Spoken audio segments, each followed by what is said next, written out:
There are 409 national park sites totaling 84 million acres, and that's the size of Germany. The documentary National Parks Adventure explores America's wildest, most historic, and most naturally beautiful places. Director Greg MacGillivray joins us this morning alongside world-class rock, ice, and mountain climber Conrad Anker. Good morning, gentlemen. Good morning. This is fascinating. What kind of approach did you take to this film, and what did you want to show here? Well, we're celebrating 100 years of our National Park Service, and I wanted to try to give the audience members a chance to see at least 40 parks out of the 400. That was the toughest thing, picking where to go to. But we found the most amazing parks and some very big surprises. Yeah, well, the narration of this thing, I've worked on a documentary before, and finding that person to narrate it is critical because their voice brings so much to this. Robert Redford. What did Robert Redford bring to this film, and how did his voice enhance this?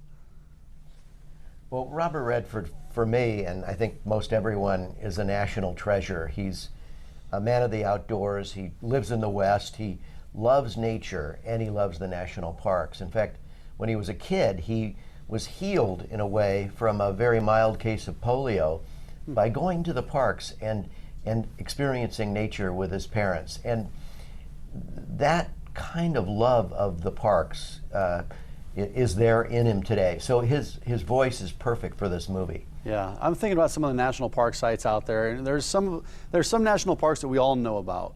But is there one site, a place that you think most of us aren't aware of and that we should visit? One of those might be Pictured Rocks National Lakeshore on the Upper Peninsula of Michigan. Last year we went up there in the middle of winter to shoot the ice climbing sequence, and I'd never heard about this place. It's amazing. It's a beautiful hardwood forest, and Lake Superior, whether you're there in the spring or the summertime or in the winter, it's just a beautiful place.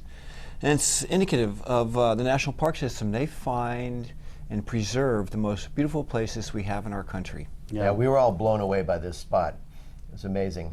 Yeah. Why was now the right time to make this film? Well, because of the celebration of 100 years, but also because the national parks need our help. We kind of take them for granted, and so because they're such an important thing to our heritage and to our existence, and the fact that the public here in America owns these parks, and they may be the biggest thing that we'll ever own, we have to fall in love with them, and then we have to protect them. We have to continue this idea of conservation and help the National Park Service in their efforts to make sure that 1,000 years from now, they're just exactly like they are today, or even better. Yeah, what did you learn about the national parks through this whole journey that you took? I know there's places out there that you said we should visit that people don't know about, but anything in particular that you learned throughout this process?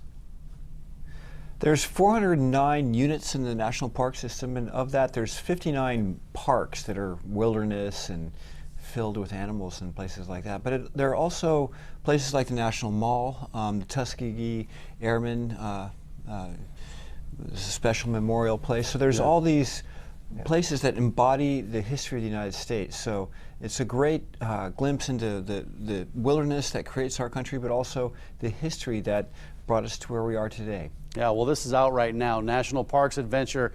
It's at the IMAX at Omaha's Henry Dorley Zoo and Aquarium. It's showing right now. I'm looking forward to seeing this and taking the kids down there. Greg and Conrad, great job on this, and we thank you for your time.